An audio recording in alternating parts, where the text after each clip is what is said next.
Greetings, fans and friends. Catholic Adventurer here, but you probably already knew that. Thank you for your paid membership to my locals community. I might actually do an audio, I might make this audio only for the general public because it's kind of important. I wanted to address real quickly what causes bad theology. And that doesn't just pertain to theologians or biblical scholars. It even pertains to you, the average ordinary Catholic. I've been rereading some church fathers lately, particularly some of the fathers that lived through the Arian heresy in the early church. Many of the fathers have said this even before the Arian heresy, that the state of a person's soul renders them unable or more capable of interpreting Scripture and thinking about and learning and thinking about theology. So the better a state a person's soul is, the better someone is interiorly, the better and more fundamentally they will understand Scripture and theology. When our interior life is strong, when our will is rightly ordered, we're prayerful. It doesn't mean we have to be morally perfect, but we have to always be trying. We have to be on the road to perfection, right? When we are in that state of being, we're more receptive to the grace God enlightens or illuminates our minds, and that happens obviously by grace.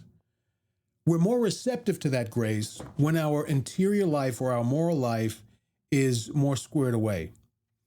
We're less receptive to that grace when we are interiorly a train wreck, by our own fault, morally a train wreck, and so on. We're less receptive to that grace then.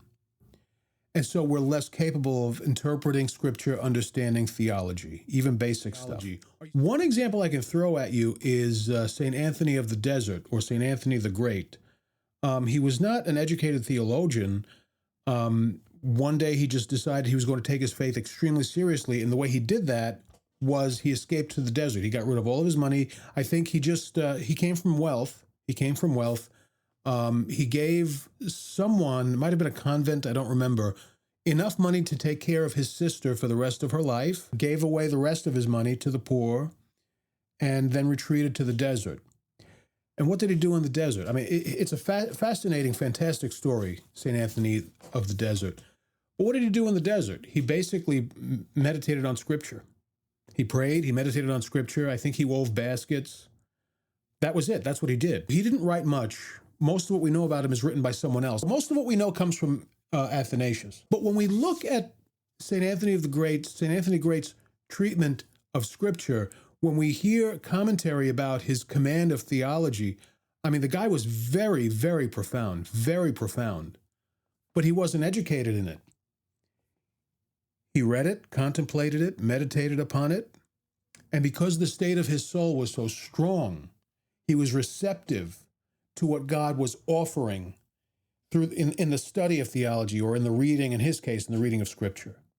The more disordered you are interiorly, morally, your prayer life, the disposition of your will. Sometimes we want to learn about theology, not to learn about God or to learn about truth. Sometimes we want to learn about theology or Scripture just to sound smart. Curiosity is a good reason. Vanity is not. So that's what I mean by the ordering of your will. Are you seeing where I'm going with that? When I talk about the state of the modern lowercase c church and people's inability to correctly interpret not just Scripture, but theology, ecclesiology, the writings of the church, even current modern writings of the church, how people are less and less capable of discerning and understanding what's being said, what's being taught, how they misinterpret it, how they misrepresent it. I'm talking about Catholics, not the news media. Catholics, practicing Catholics who talk about it, tweet about it, buzz about it, and so on. Part of it is, I believe, their interior state. Part of it is their interior state, my opinion. My opinion based on a lot of observation, I might add. I also noticed, and the church fathers have said this, not only is your capacity and your receptivity of illuminating grace greatly reduced by a soul that's disjointed, not only is it greatly reduced, but some fathers have said you are literally closed off from understanding. Not just you're less able to understand, but you're literally blocked off from understanding scripture and theology when your soul is not rightly ordered. Doesn't mean you have to be perfect. Again, I mean rightly ordered.